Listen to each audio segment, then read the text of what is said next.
Let me give you the best of ancient script. Here's what it says. Whatever your hands find to do, do it with all your might, do it with all your strength, and do it with all your power. What a good philosophy. That kind of philosophy will revolutionize your life if you haven't picked it up lately. Guy slips in late, company doesn't seem to mind, slips out early, first one in the parking lot, heading for happy hour. Stretches his break, comes early for lunch, late back from lunch, company doesn't seem to notice.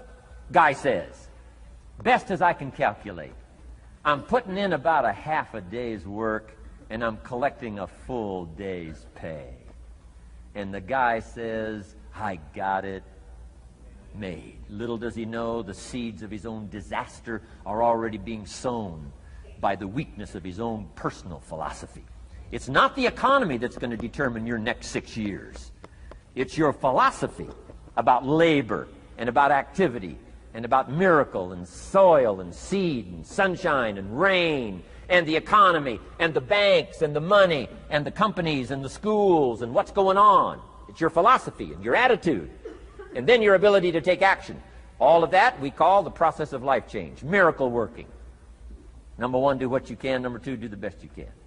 Here was number 4. Results. Results. Every once in a while, you got to take a measure, see how you're doing with these 3 pieces: philosophy, attitude, activity. Now we take a measure called results.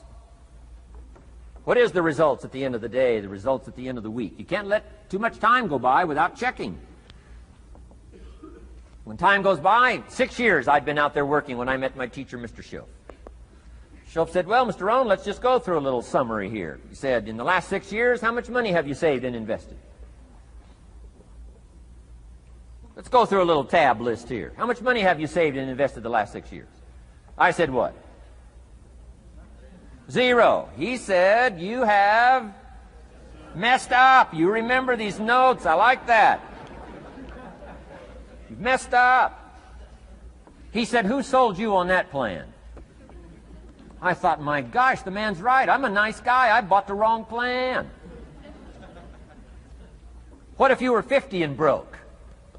Right? Didn't need to change countries. Bought the wrong plan. What a sad scenario that would be. But Schoaf said these questions. Let's go through some results. He said, how many books have you read in the last 90 days? I said, what? 0. Wisdom of the world available? Change your life, change your future? Wisdom of the world available? Develop any skill you want, earn the kind of income you want, have all the treasures you want, equities you want, relationship with your family that you want, everything that you want available, and the wisdom of the world to help you get it. Haven't read any books in the last 90 days. My teacher said, Mr. Rohn, you have messed up. I'm telling you, you've got the deal. Schoaf said, Mr. Rohn, in the last 6 months, how many classes have you taken to improve your skills or to develop new skills? Go for the American dream. Become rich and powerful and sophisticated and healthy and influential. How many classes have you taken in the last 6 months? I said, how many? 0. He said, you have messed up. He said, you don't need to unmess the country. You don't need to straighten out the perplexed. You don't need to straighten out any of this stuff. All you've got to do is look within and let results teach you a great deal about your own activity, your own attitude, and your own philosophy. I went through that process. Take this phrase home. Results is the name of the game. What other game is there? Results.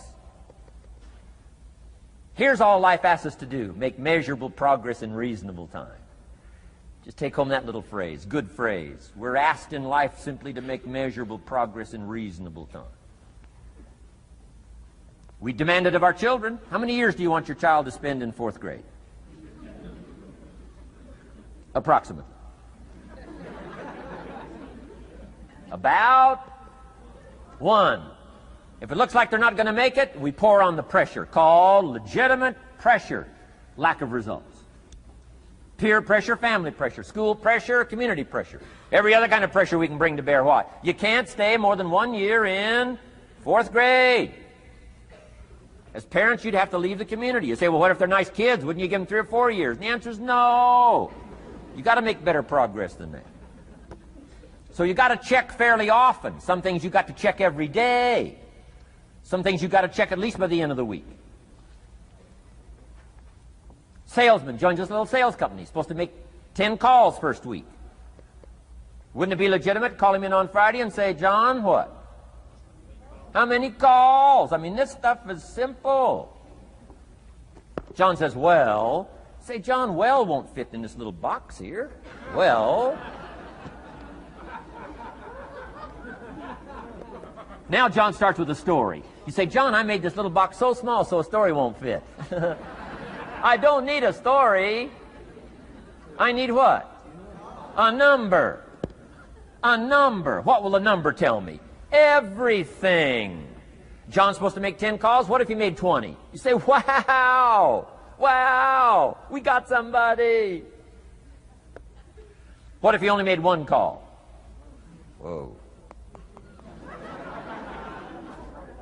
Will that tell us something about John's philosophy? And the answer is yes. Will it tell us something about his attitude? Of course. Will it tell us something about his disciplines? Of course. And if he wants a lesson in life change, all he has to do is be willing to face the numbers and come up with the results that will teach you to either celebrate if you got good results or fix whatever needs to be fixed in your philosophy, attitude, activity called disciplines. You don't need to go anywhere else. I do believe in affirmations. And they are valuable as long as you affirm the truth. Because it says in ancient scripts, the truth, what? Will set you free. Free to do what? Amend your errors and pick up new disciplines. That's what the truth is for, to help us amend our errors and pick up the disciplines for life change. That's what the truth is for. So I do believe in affirming the truth. If you're broke, best thing to affirm is, I am broke. You put that up on the refrigerator where you can see it every day. I mean, that's how you do that. Now, if you need a little additional affirmation, you just put up there, I'm 40 and broke. I mean, you know, that ought to do it. And if you need just a little more, put up there, I live in America and I'm 40 and broke. That's enough to turn your life around. It says, hey, something is wrong. Somewhere I have messed up. And I'm telling you, if you'll start with that, it's called the process of life change, and it doesn't matter how small the process is to start. One discipline starts it, and then one discipline feeds another, and the first thing you know, you've got this whole cycle in an upward positive motion. And it's called life change. It's called income change. It's called health change. Relationship with your family change. Equities unprecedented that you can have in numbers that will stagger the imagination if you do not curse what's available and start amending what's possible to get the results that you want. I don't think I can put it in any better language. That's it. Kids can do it. Teenagers can do it. Parents can do it. Managers can do it. Right? Government officials can do it. Anybody can do it. Anybody can do this stuff called personal change.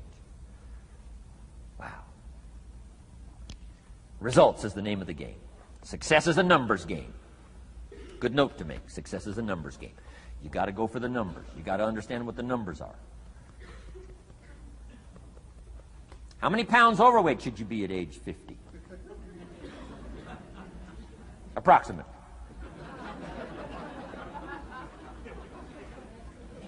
John says, I got big bones. We'll give you 10 pounds. 10 pounds for big bones. Otherwise, come on, John. 20 pounds, 25 pounds, shouldn't we turn on the caution light at work and at home? Blinking caution light. So this is what's that caution light? So John's up about 20, 25 pounds. We got the blinking light going at home, got it going here at work. To remind him what? Wrong numbers. Okay? 35, 40 pounds, red light. Blinking at home. Somebody says, what's that blinking red light? Say, John's up about 40 pounds.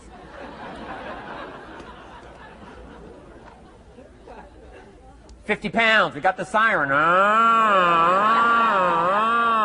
What's that siren at home and at work? John's up about 50 pounds.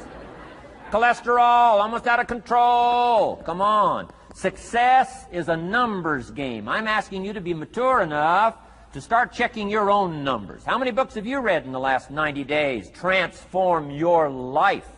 Become cultured, powerful, sophisticated, healthy, influential, all the rest of the stuff you want. How many books? How many classes? How committed are you to taking what's available and turning it into equities unprecedented, since we live in a country that there's been no such country in the last 6,500 years? If you'll pick up that process, ladies and gentlemen, I'm telling you, it's called life change of the best order. Now here's the last one. Number 5 is called lifestyle. Lifestyle is simply learning how to live well. The last of the 5 major pieces. Here's the ultimate challenge of life. I've worked on this, you cannot believe how hard, since age 25. And that is, after applying better philosophy, attitude, and activity, and picking now up results. What are results for? Here's my ultimate challenge on results. To fashion, good word to jot down, fashion. Fashion for yourself lifestyle, or what we call the good life. That's the ultimate challenge. To take your results, take your money, take your results, take the return, take the equities you've gathered, and now fashion for yourself a good life, like weaving a tapestry.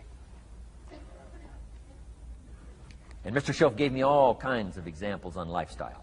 He gave me 2 phrases that helped change my life. In case you have to leave early, let me give you these 2 phrases. It'll be worth the price of coming and being here today. Just take these 2 phrases home, in case you have to leave early. Here's number 1. Schoaf said, Mr. Rohn, if you wish to be wealthy, study wealth.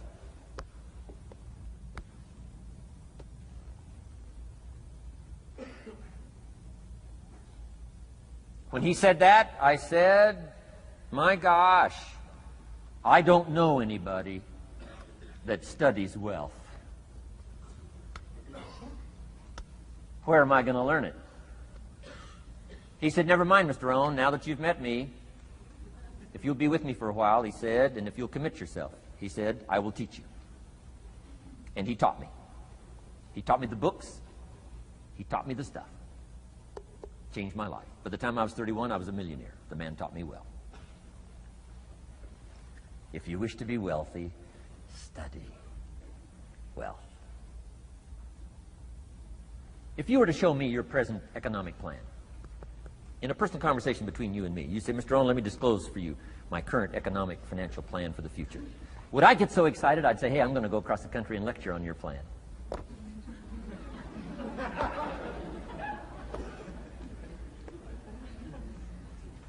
And if the answer is no, Mr. Rohn, you probably wouldn't want to go across the country and lecture on my plan. Here's my question to you. Why not? Why wouldn't you have a superior, powerful financial plan that's taking you to the places you want to go?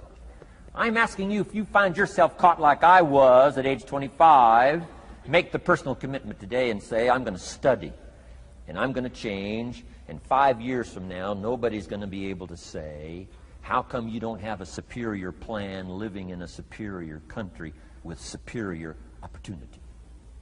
Nobody's going to be able to say that 5 years from now of me. If you'll make that commitment, I'm telling you, this will be one of the most exciting days of your life. Not because of my seminar. It'll be one of the most exciting days of your life because of your commitment to this simple little process I've outlined for you. Here was the second phrase. Mr. Schoaf said, Mr. Rohn, if you wish to be happy, study happiness. I didn't know happiness was a study. My best hope for happiness at age 25 was to just go through the day with my fingers crossed, hoping somehow something would make me happy. Schoaf said, no, Mr. Rohn, happiness is not something you postpone. Happiness is not something off in the future. Happiness is something you design. You've got to get the word. Happiness is something you design. Happiness is a study. Happiness is a practice. Happiness is an art. It's not an accident. It's an art.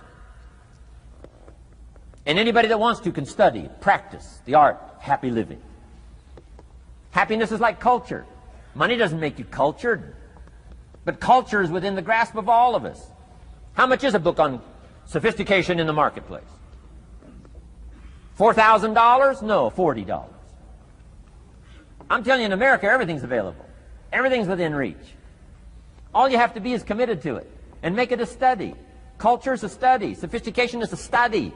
It's not an amount. It's not an account. It's a study. Money doesn't make you sophisticated and cultured. I know a guy that's rich. He's a clod. The guy's a clod. Eats with his elbow in his soup. I mean, he's just a clod. Nothing much more pitiful than a rich clod. I mean, you know, it's a sad thing to see. Money doesn't make you sophisticated. Only study and practice makes you sophisticated. Only study and practice makes you cultured. And only study and practice makes you happy. Study and practice makes you rich.